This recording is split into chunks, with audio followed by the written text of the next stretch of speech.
Have you ever met a hitman who's more interested in classical music and romantic manipulation than car chases and shootouts? No? Then let me introduce you to Harry Hawkins, a charming assassin with a killer sense of timing, literally. Nobody's going to look at it through a microscope.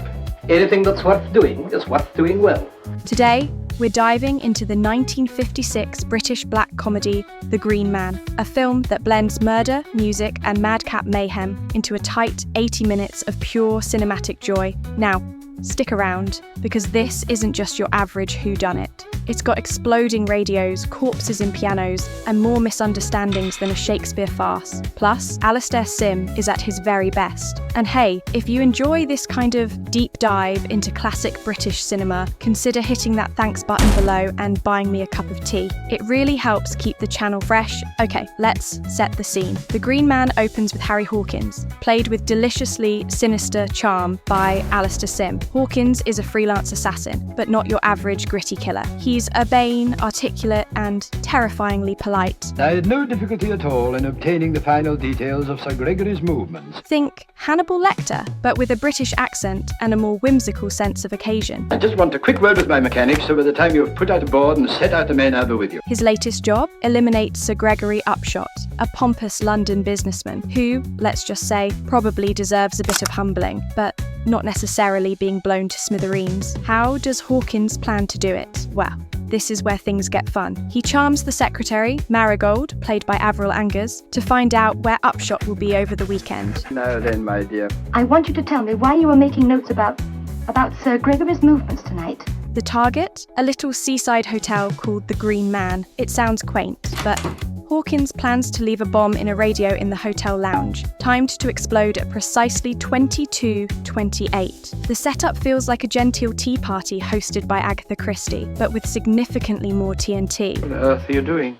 I don't want to have to disturb her, in case I have a puncture. But of course, nothing ever goes according to plan. Marigold gets wind of Hawkins' real agenda and confronts him. Before she can raise the alarm, she's attacked by Hawkins' eerily calm assistant, McKechnie, played by John Chandos. And where does he stash her unconscious body? In a piano. Yes, a grand piano. Just let that visual sink in. Enter William Blake. No, not that William Blake, but a vacuum cleaner salesman, played by George Cole. He stumbles onto the scene while making a routine call.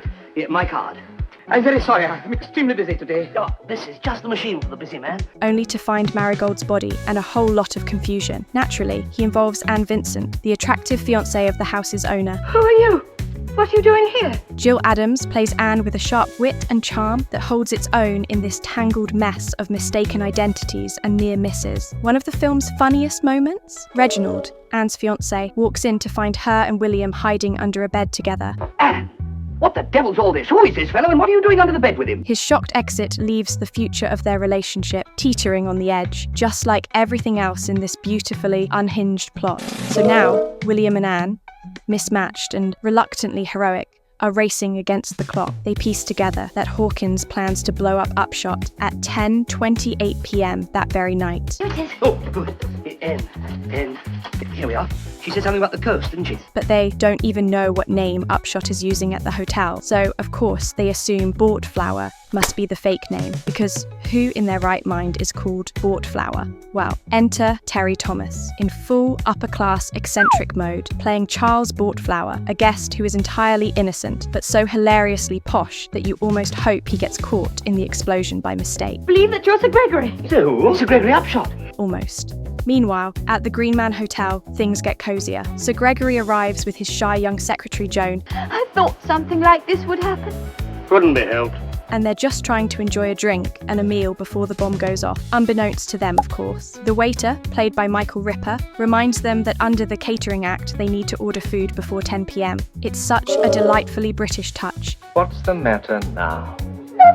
Even in the face of imminent danger, rules must be followed. The tension builds as Hawkins, suavely lurking in the background, convinces a trio of musicians to join him for drinks, just long enough for him to leave the bomb radio ticking away in their absence. The trio, by the way, are absolutely unforgettable. Vivian Wood, Marie Burke, and Lucy Griffiths play the string ensemble with both dignity and delightful obliviousness. Back to William and Anne. They're running around the hotel trying to evacuate people. Okay, Are you going to clear out of my cellar or am I going to call the police? explain their utterly insane story, and work out where the bomb actually is. Mistaken, I'm in a hurry. I'll bet you are. It's coming up the ground. And in a moment of perfect timing, William realizes something's off. The hotel clock is wrong. The real time is 4 minutes ahead. That means they've got just seconds before the radio bomb explodes. Cue the mad dash. The radio! It's in the radio! William grabs the radio, yes, the radio with the bomb inside, and hurls it toward the sea just as it detonates. William, are you all right? Yes, I'm all right. It's chaotic, thrilling, and just a bit absurd, You must be Sir Gregory Upshot. They know who you are. in the best way. Thank you sufficiently. You deserve recognition for this. Thank you, sir. I hope you avoid it. Do you know who put that bomb in my radio? Of course, Hawkins and McKechnie try to flee, but in true cinematic karma fashion, What are you doing here? I thought I told you to go to Folkestone. She wasn't in the boot, Governor. they crash into each other's cars and get promptly nabbed by the police.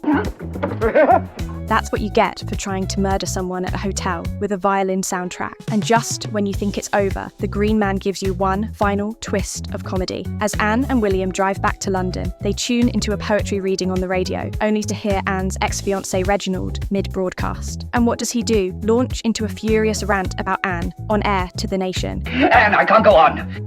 Listen to me. Go to your blasted vacuum cleaner. Through.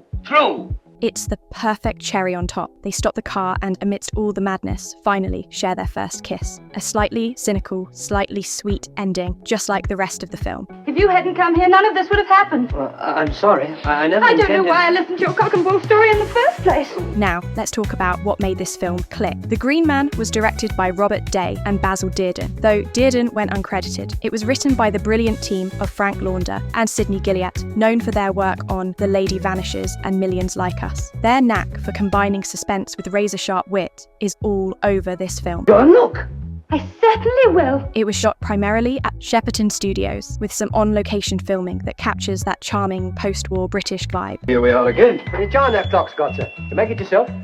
Box office-wise, it performed modestly but steadily. British audiences especially appreciated the humour and the cast, many of whom were already household names. Young lady, you haven't left her there now alone. Alastair Sim was beloved for his turn in Scrooge, 1951, and George Cole would go on to TV fame in Minder. Terry Thomas, of course, was just warming up for a decade of dazzling comic performances. The idea I'm being followed.